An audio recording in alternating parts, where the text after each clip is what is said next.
Halo semua teman-teman, selamat datang di video terbaru saya.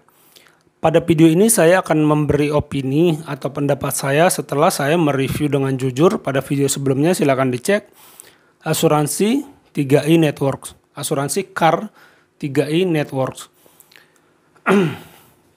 Nah, asuransi ini recommended atau saya rekomendasikan atau tidak. Di sini saya tidak menjelek-jelekan, tapi saya akan memberi pendapat saya. Pertama, ini adalah asuransi unit link teman-teman, di mana di 5 tahun pertama ada yang namanya potongan, atau mereka menyebutnya biaya akuisisi. Potongan-potongannya itu untuk membentuk uang pertanggungan atau uang santunan di 5 tahun pertama. Jadi teman-teman ikutan 350.000 per bulan, di tahun pertama dipotong berapa tuh? 80% kalau saya tidak salah. Silakan dicek review saya sebelumnya. Yang jelas di 5 tahun itu ada potongan. Sementara teman-teman punya plan nabung 5 tahun. Tentu di tahun kelima tabungannya belum untung. Ini peringatan atau opini yang bisa menjadi pertimbangan. Ini bukan opini ngarang ya, tapi hitung-hitungannya atau kalkulasi yang bisa jadi pertimbangan teman-teman. Kalau teman-teman nabung untuk anak masuk SMA. Sekarang anaknya masih SD. 3 tahun lagi setelah lulus SMP masuk SMA. 3 tahun teman-teman simpen di asuransi CAR 3i Networks tentu masih rugi karena masih dipotong kan di 5 tahun pertama. Bahkan setelah 5 tahun pun di tahun ke-6 tahun ke-7 belum tentu untung. Nah, ini poin kedua yang harus teman-teman dengar. Karena yang mereka sodorkan yang namanya asuransi unit link itu tidak menjamin investasi.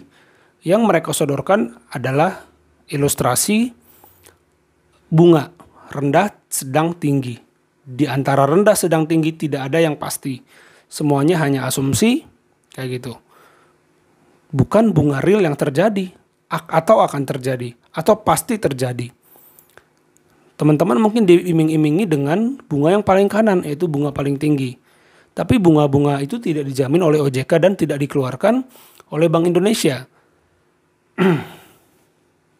Sehingga banyak nasabah di sini tertipu. Nah, saya cuma mau memberikan perspektif bagi teman-teman. Kalau teman-teman butuh uangnya hanya dalam jangka 3 tahun, mending simpan di rekening, ikutan tabungan rencana, mandiri misalnya, yang bisa tidak diambil selama 1 tahun, selama 2 tahun, selama 3 tahun, atau deposito yang kecil-kecil, di mana uangnya real, memang tidak berbunga tapi tidak berkurang. Nah, ini harus jadi pertimbangan teman-teman.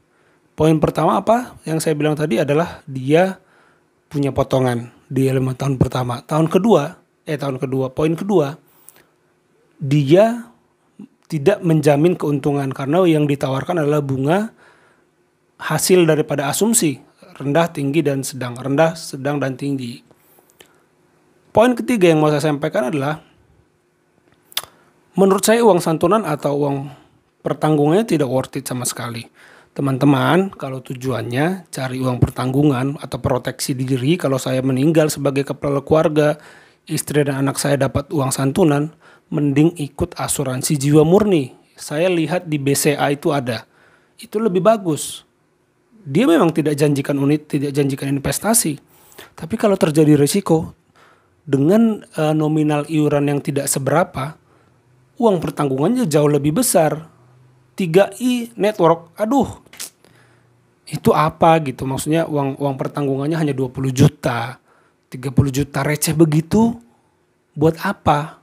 Dipotong uang teman-teman hanya untuk memiliki proteksi yang sedemikian kecil. Coba pertimbangkan, mending beli asuransi jiwa murni, terserah mau dari apapun. Yang saya baru tahu itu dari BCA yang bagus, saya bukan salesman BCA, tapi saya objektif. Mending beli dari manapun. Kalau tujuannya proteksi, belilah asuransi jiwa murni. Kalau tujuannya investasi, ya jangan di asuransi. Belilah main di saham, main di reksadana, nabung kalau tidak mau rugi, tidak mau nambah duitnya.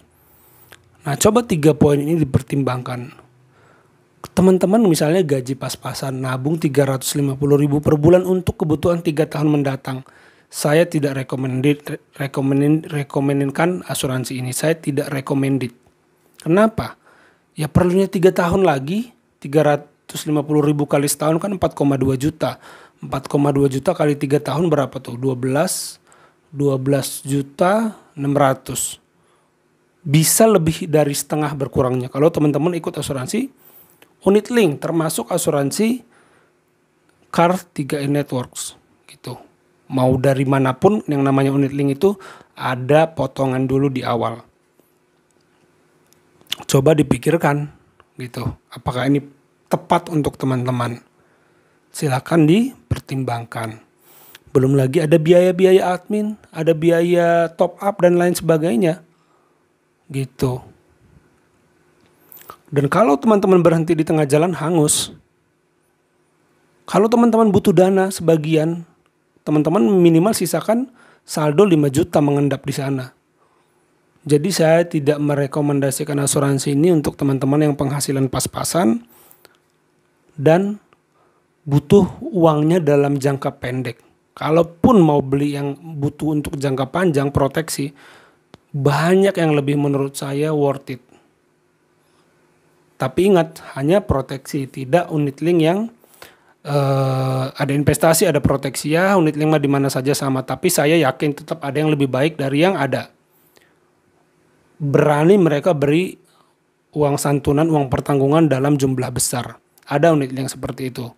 Aksa Mandiri mungkin ya, saya nggak tahu. Tapi saya tahu Aksa itu lebih bagus produknya. Kalau 3i Network ini saya sangat pesimis melihat produknya, tidak menarik menurut saya ya.